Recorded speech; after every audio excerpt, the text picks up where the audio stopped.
LiSTNR production. A warning.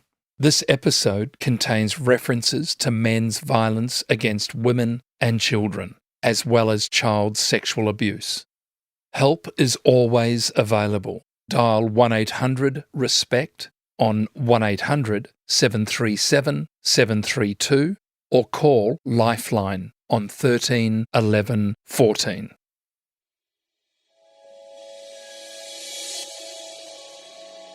G'day, I'm former police officer Brent Sanders, and for the past 25 years I've dedicated myself to sharing what I've learnt on the force to the Australian public so they can better protect themselves from falling victim to crime.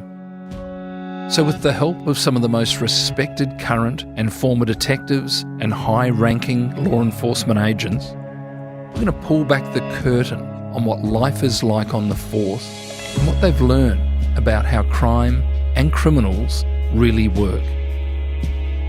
These are real stories from real detectives. This week, a former Chief Commissioner of Victoria Police.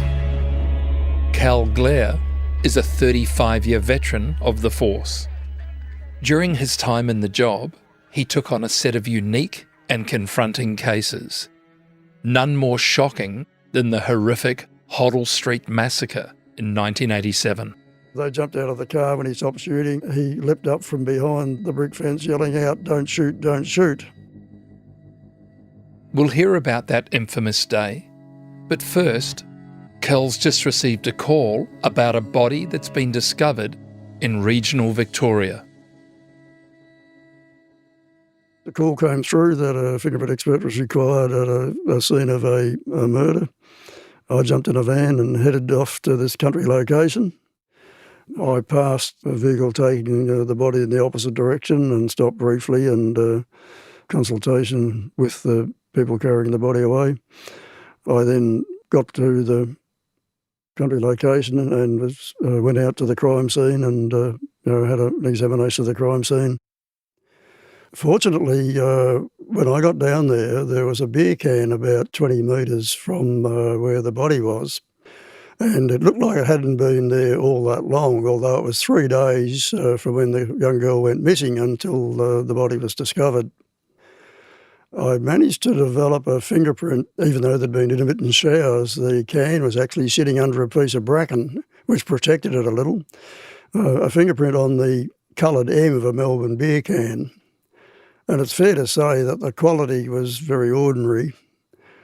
And I couldn't do much with it on the spot, but the two young men who had picked this girl up had been interviewed by the homicide squad and routinely fingerprinted. So I took those fingerprints and the beer can back to Melbourne. The forensic photographer photographed the print and removed all the colouring from the background to make it much more easily seen. And I sat down and it took 5.5 hours before I was convinced that I had found the left middle fingerprint of one of those two young men. Homicide said, "Are you sure it's him?" And I said, "Yes, there's no shadow of doubt. It is certainly the fingerprint of this particular fellow." As a result, although they'd been in and been discharged, they were rearrested. During the questioning, they initially said no, didn't know what the homicide was talking about and denied it. There was a young policewoman in the town who lived next door to one of these miscreants, and she went in to have a word with him, and he broke down and confessed that they had been responsible, and from that point it unravelled for them fairly quickly. There was a trial in Ballarat. I gave evidence at the trial, was to give evidence at the trial, but when the jury was shown the photographs from the crime scene, and in those days they're all in black and white, because it was always said, no, they were too graphic to be in colour, which is a bit strange really, because when you go to a crime scene it's always in colour. One of the jury people became mentally unbalanced to the point where they had to be taken away, and I believe they never ever recovered, and the trial was aborted, so I went back for a trial later on. And I gave evidence of developing the fingerprint on the beer can, and counsel for one of the offenders, the one whose print it was, stood up and conceded that their client's fingerprint was on the can and the can was from the scene of the crime. I was a little amazed at that, frankly. He couldn't really argue about the identification of the fingerprint, but I was a bit surprised conceded from the scene of the crime. But their defence seemed to be that they would blame one another and each would claim that they took no part. That actually led to some very strong case law when the matter went to appeal subsequently, and it was determined by the court that one could be an aider and abettor by mere presence. So it wasn't necessary to prove that they'd actively participated, although I've no doubt they both did. That wasn't necessary to prove for them to be equally guilty. So that was very strong case law. Had it not been for the good fortune of having a piece of bracken keeping water off the beer can, we may never have ever solved that particular crime. It had an enormous impact on the family, of course. The parents were separated, but they were devastated. Grandfather, I believe, died of a broken heart in a very short space of time with the loss of his little granddaughter, and it had all sorts of implications. The offenders served very long terms in jail. The whole thing was just a horrible example of what people occasionally do, to kill someone just for the thrill of it. We're talking here, this is the 1970s, and fingerprinting at the time was all manually done. Getting that print off the can, what's the process there back in 1970? Well, the process there was to photograph the print. One can also lift latent fingerprints, develop them with a powder so they're visible, and then lift them off with a sticky Perspex sheet. Very much manual in those days, or the whole process, rolling the fingers with ink on the form and so on. In New York at about that time, they were just beginning to develop a process to have computers search fingerprints. And of course that's very commonplace, and that saves an enormous amount of manual labour. There are only four main patterns in fingerprints: arch, loops, whorls and composites. And when we have what's called arches, just the ridges flow in from one side of the finger and out the other. There's no other distinguishing matters except the individual identification points in the print, and so they take a very long time to manually search, whereas the computer can scan thousands of sets in just a few seconds, and usually throw out 3 or 4 or half a dozen, sometimes only one, saying these are the most likely. And then, of course, a fingerprint technician or expert determines whether they are in fact a match. But in each fingerprint, there are various characteristics. There are ridge bifurcations, there are ridge endings, there are little lakes where the ridges part and rejoin, and each of those have to be in true relative position and coincident sequence. In those days, it required 16 points matching in that coincident sequence and true relative position to determine they were for the same print. The fingerprint in question, Kel, was found on a beer can in close proximity to the scene of the crime. That wouldn't have been the only thing dusted by you? Were you dusting other surfaces? No, because the offence was in a country location out in the scrub. There was actually nothing else to examine. Without the beer can, there's nothing? Without the beer can, there was nothing. Mm. Because the two offenders had quite freely admitted that they'd picked this girl up, but they just said that, look, they gave her a lift to another place and dropped her off. So, of course, any prints in the van would have been of no value whatsoever. Part of the way in which they could account for anything that was found in their van relating to the girl. If you take the fingerprint out of this case, do you think there would have been any or enough leverage to get a conviction? I don't believe so, because these two had been questioned quite extensively and released. There was no reason for them to be brought back in again for further questioning. So you've got one print and it's sitting there in front of you. Can you just give us an overview of what you undertake in that process, Kel? Well, there are literally maybe 100 ridges or more in a fingerprint, and it was a matter of tracing every one of those to see where they ended, where they bifurcated, whether there were other little sort of spots of ridges in between ridges and so on. So it was a very poor image, and it wasn't a matter of just looking at it and saying, oh, well, that's so-and-so, because the quality of the image was such that it really took a long time to be sure that, in fact, what I thought I was seeing, I was in fact seeing. You're at that point going, okay, 5.5 hours in, we've got it. I've got the match. There's got to be a process between that and then producing that in a courtroom to a jury as an understandable process of identification. Can you explain that to us? Yeah, normally one would draw up a chart and draw lines to those individual characteristics, very often leaving some very obvious ones unmarked, because then the jury can find them for themselves when they look at the actual ink set and the actual latent fingerprint as it's developed. You can see juries saying, oh, there's another point. That makes it, I guess, more certain that there won't be any argument about the actual identification.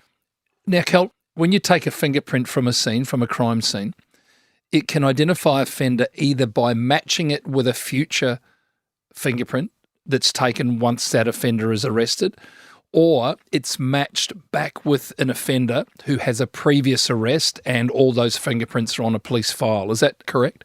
It usually matched backwards, although there are cases, I can think of one classic one, where a rapist was leaving fingerprints all over the place, and ultimately someone internally connected that print with a double murder, and it was 19 years before the offender was arrested for a minor offence and fingerprinted. And suddenly, hallelujah, this is the bloke who's been committing all these rapes and is a double murderer. So the idea is to go through the collection and see if that fingerprint is recorded.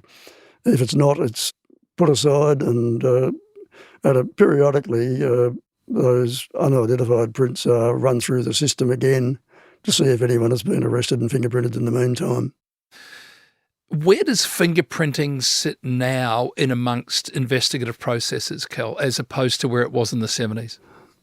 Still very high, because the fact now of computerisation has meant that latent fingerprints found from crime scenes, can be searched very, very rapidly. So it's still very much alive and well. DNA has been an enormous step forward, of course, but again, it doesn't help with identical twins. But generally, DNA gets to the stage of virtual certainty. But I guess technically, fingerprints are still the only absolutely positive means of identification.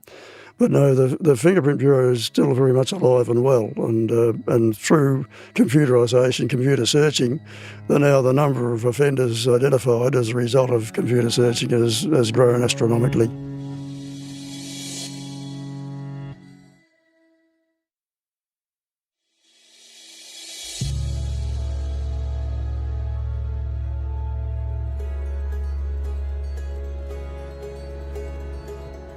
If I could take you to 1971, there was a murder of a young child in Victoria, which was linked to a fingerprint found at the scene. Can you walk us through that case? A young girl was sexually assaulted and killed, and her body was left in a builder's shed in a Melbourne suburb. I was called there with one of my junior colleagues, and when I looked in the shed, I found that a kiddie's book with a shiny cover had been thrown in beside the body.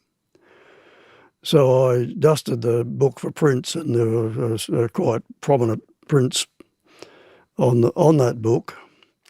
I was talking to the homicide squad and asked if they had any suspects, and they said no, they didn't have any suspects, but there was an old fellow who lived over the back, but they had no reason to believe that he had any involvement. And for some reason I said, well, do you mind if I go and talk to him? And they said, no, go for your life. So I went over and introduced myself, and I spoke to this chap for a while, and then said, could I have a look at your hands? And he said, why? And I said, oh, just show me your hands. And he turned his palms up, and I looked down and thought, that's his fingerprint. And it was. So subsequently, he was arrested and charged with the murder of the little girl. He was actually acquitted because tests showed he had an encephalogram, that he'd had a shrinking brain. But so he was acquitted on the grounds of insanity, but of course he was never released. I couldn't help but think he would have been in better conditions for his incarceration if he'd pleaded guilty to the murder. But in any event, it was just a shock to me. The moment I looked down and looked at his hands, I knew instantly that it would be his fingerprint on the book. Now, just tell me about that, Cal. What is it about looking at his hands and making that instant recognition that that is definitely the hand of a print that I saw on that book? What was it about it that was just so pronounced? Well, it had all the right pattern, but it also had all the little points that had sort of stuck in my mind from only a very short time before looking at the latent fingerprint.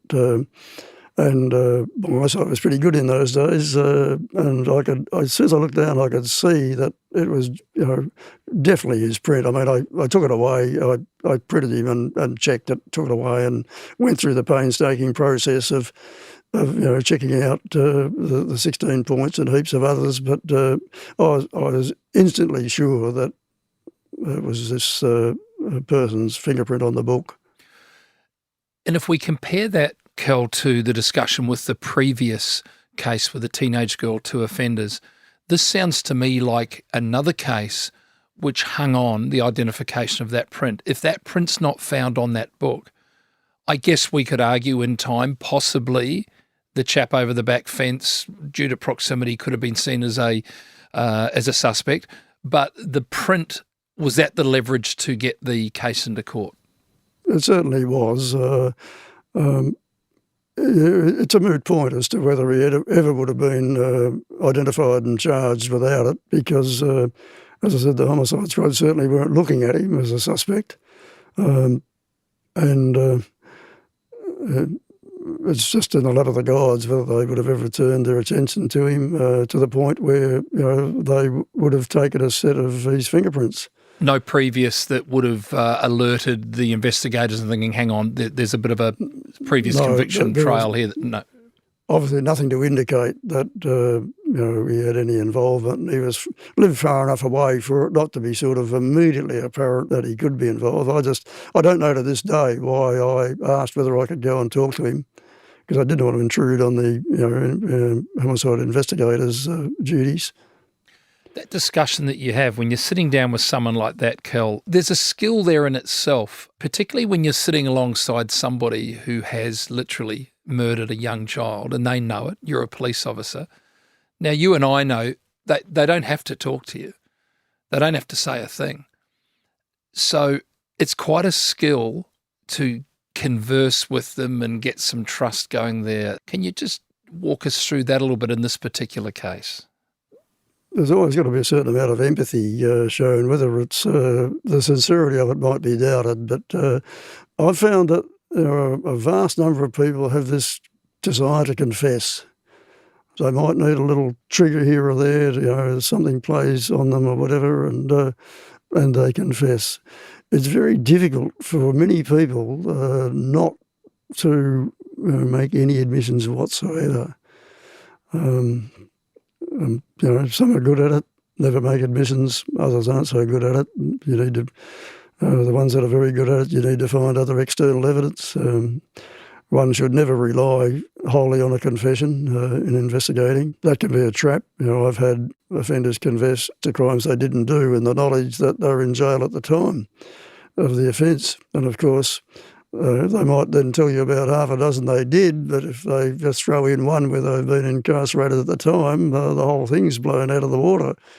So there needs to be corroboration. Every time someone confesses, there needs to be corroboration. And that's where the work starts, to actually prove that the confession is true. I'm interested in that statement that you made in your experience, goodness, 35 years in the job, Kel, that oftentimes people have a desire to confess, where that comes from or what motivates that, of course, is going to be different in different individuals.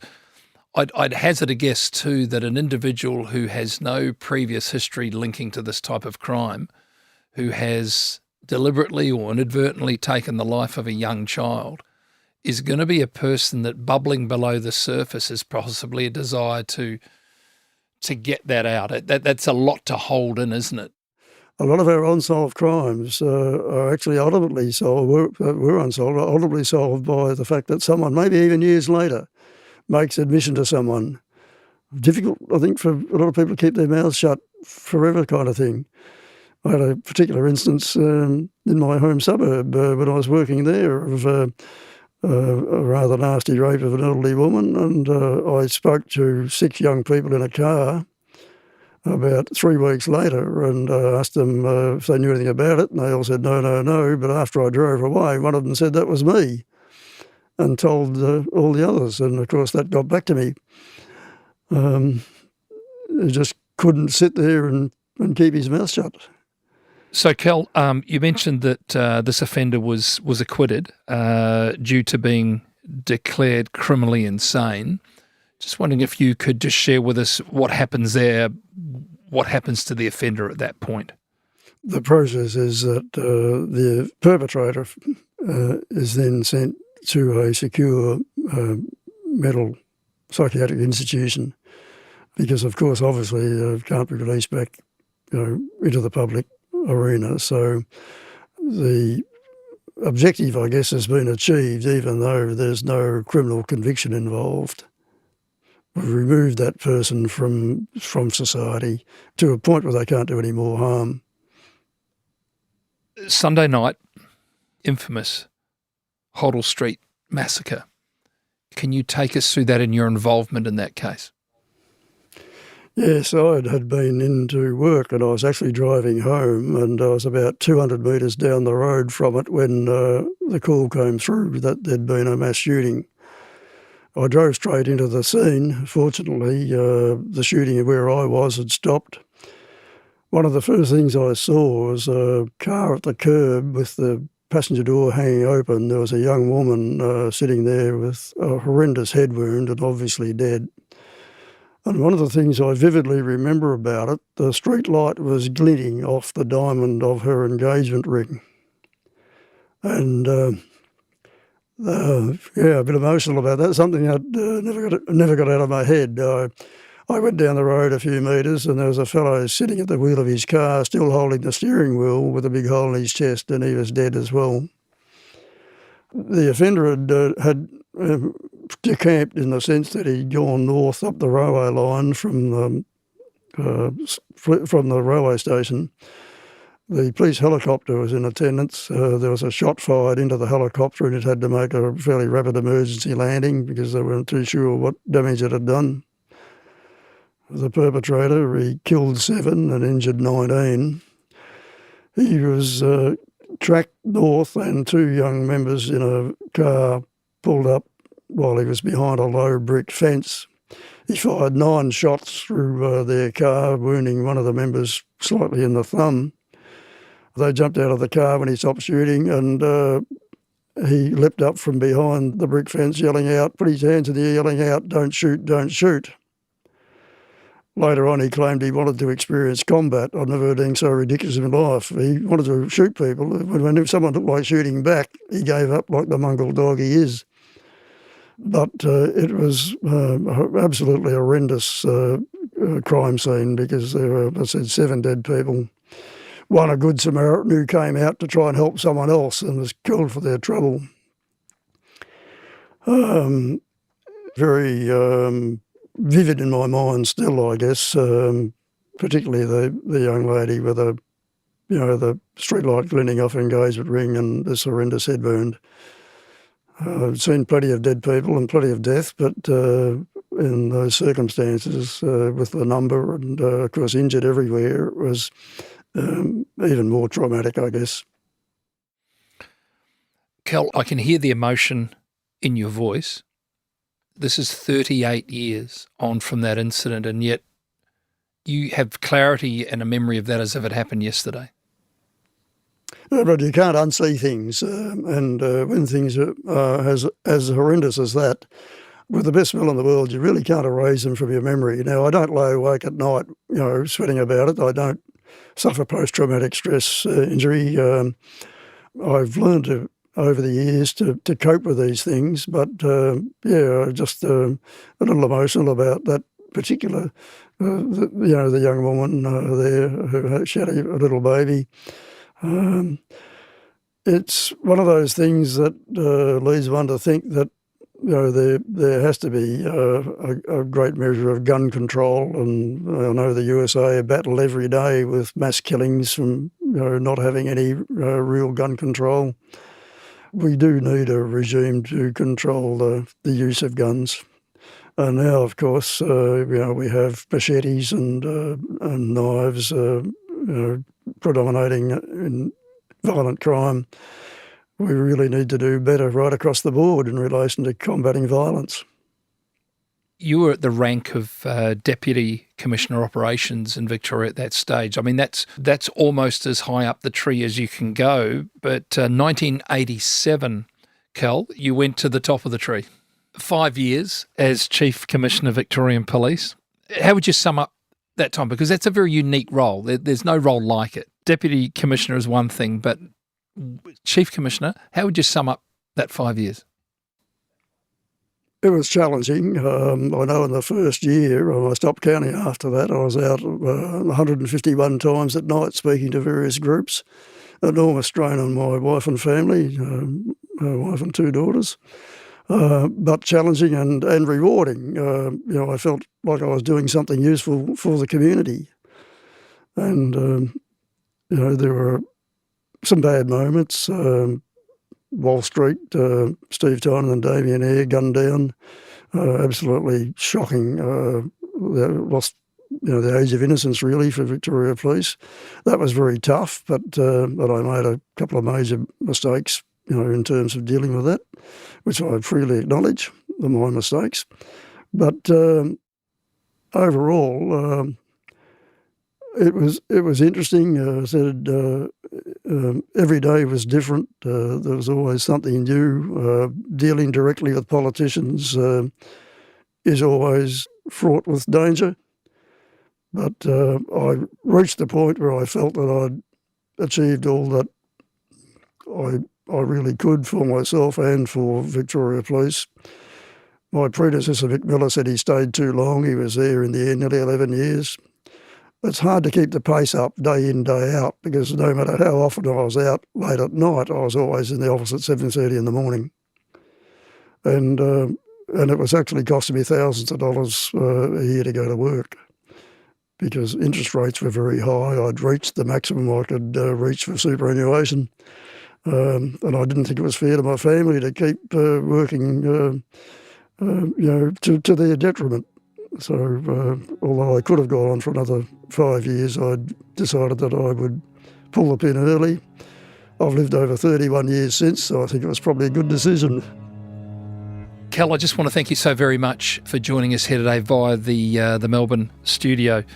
35 years serving the good people of Victoria. It's been a great pleasure to meet you, Cal, and I'm sure those that listen to the talk will take a hell of a lot away from it. Thank you so much for your time. Thank you, Brad, for having me. Crime Insiders Detectives is a LiSTNR original production. It's hosted by me, Brent Sanders, produced by Ed Gooden, and sound designed and imaged by Link Kelly.